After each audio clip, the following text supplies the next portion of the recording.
दर्शकों को रमन रावल का नमस्कार। दरअसल एक कहावत है कि बदनाम भी हुए तो क्या हुआ, नाम तो हुआ। ऐसा लगता है बाबा रामदेव का इससे सूत्र वाक्य मानकर ही वे अपना काम कर रहे हैं। हाल ही में जो विवाद हुआ है वो हम सबके सामने है। एलोपैथी के लिए उन्होंने जो कुछ बोला है, फिर Indian medical association allopath practitioner ने उस पर एतराज जताया है, देश भर में उस पर चर्चा हो रही है। दरअसल बाबा रामदेव का एक वीडियो भी इस बीच में वायरल हुआ है, जिसमें वे एक मोबाइल पर आए हुए मैसेज को पढ़ रहे हैं, जिसमें लिखा है कि एलोपैथी स्टूपिड साइंस है।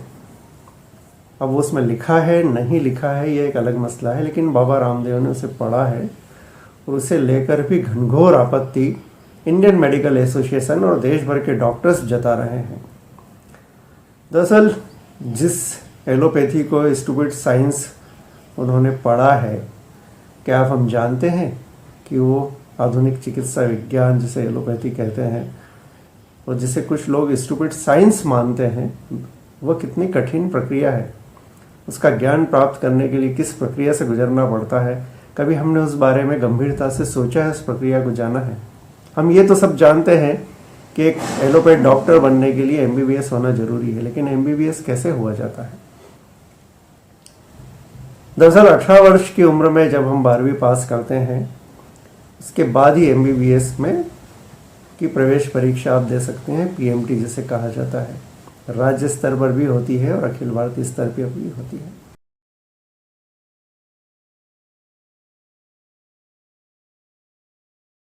और पीएमटी से राज्यों के मेडिकल कॉलेज में प्रवेश होता है। एक बार में कोई छात्र एमबीबीएस की प्रवेश परीक्षा पास कर लिए बहुत कठिन होता है।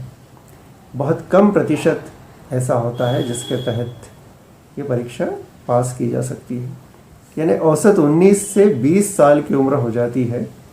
20 साल की उम्र मानकर चलिए आप, जब आपका एमबीबीएस में प्रवेश हो पाता है।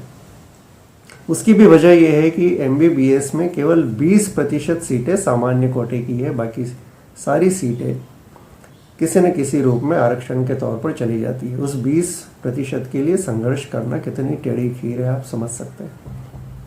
एमबीबीएस में प्रवेश के बाद में 25 साल की उम्र हो जाती है उस छात्र की, जब वो डॉक्टर बन सकता है। 25 वर्ष की उम्र में एमबीबीएस हो जाने के बाद में 1 वर्ष इंटर्नशिप में जाता है, यानी 26 साल की उम्र उसकी हो गई। 26 साल की उम्र में एक व्यक्ति डॉक्टर के तौर पर अपनी सेवा प्रारंभ कर सकता है। वह चाहे तो शासकीय नौकरी के लिए प्रयास कर सकता है, वह चाहे तो प्राइवेट प्रैक्टिस कर सकता है, किसी निजी अस्पताल में सेवा दे सकता है या निजी अस्पताल में कंसल्टेंट के तौर पर रह सकता है। लेकिन आजकल के माहौल में देश और दुनिया में एक सामान्य एमबीबीएस की कोई बहुत ज़्यादा अहमियत नहीं है, इसलिए उसे पीजी करना होता है, उसे मास्टर डिग्री लेनी रहती है। फिर से मास्टर डिग्री में प्रवेश के लिए परीक्षा होती है, वह उतनी ही कठिन है जितनी एमबीबीएस के लिए है।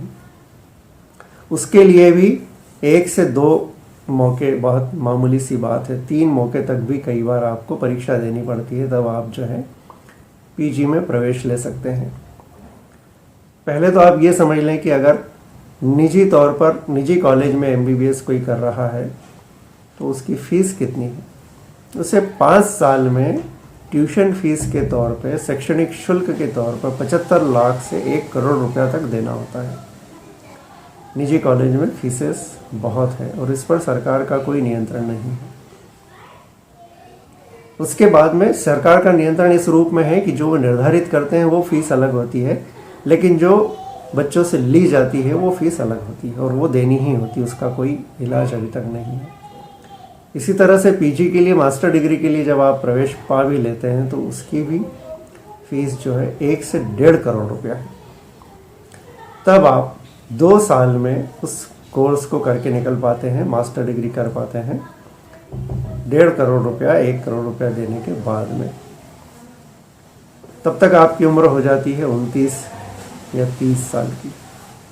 उसके बाद अगर किसी को लगता है कि उसे सुपर स्पेशलाइजेशन करना है, पीजी कोर्स जो आपने किया है तो उसमें आपको एमडी या एमएस की डिग्री मिल गई है, डॉक्टर ऑफ मेडिसिन और मास्टर ऑफ सर्जरी, दो में से जो भी आप लेना चाहें।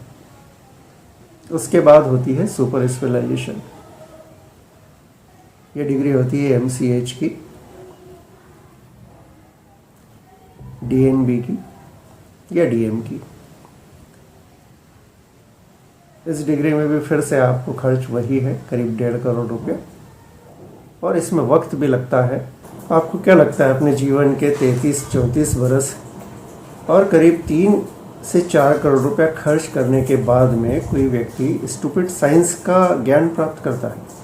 ये बहुत आपत्तिजनक है, बहुत अनुचित है। अगर इस तरह की अवधारणा आप किसी विज्ञान के प्रति, किसी विधा या पैथी के प्रति रखते हैं तो वो घनघोर आपत्तिजनक है।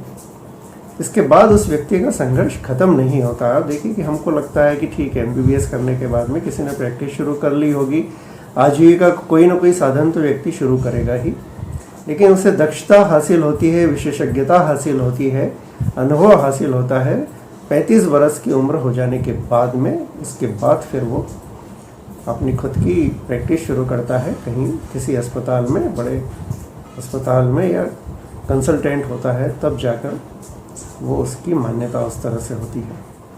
मुझे लगता है किसी भी व्यक्ति के परिश्रम को हमको इस तरह से खारिज नहीं करना चाहिए, उसके ज्ञान को सिर्फ इस आधार पे कि आप कुछ भी बोल सकते हैं, लोकतंत्र है, कुछ भी बोलकर उसे अमान्य नहीं करना चाहिए।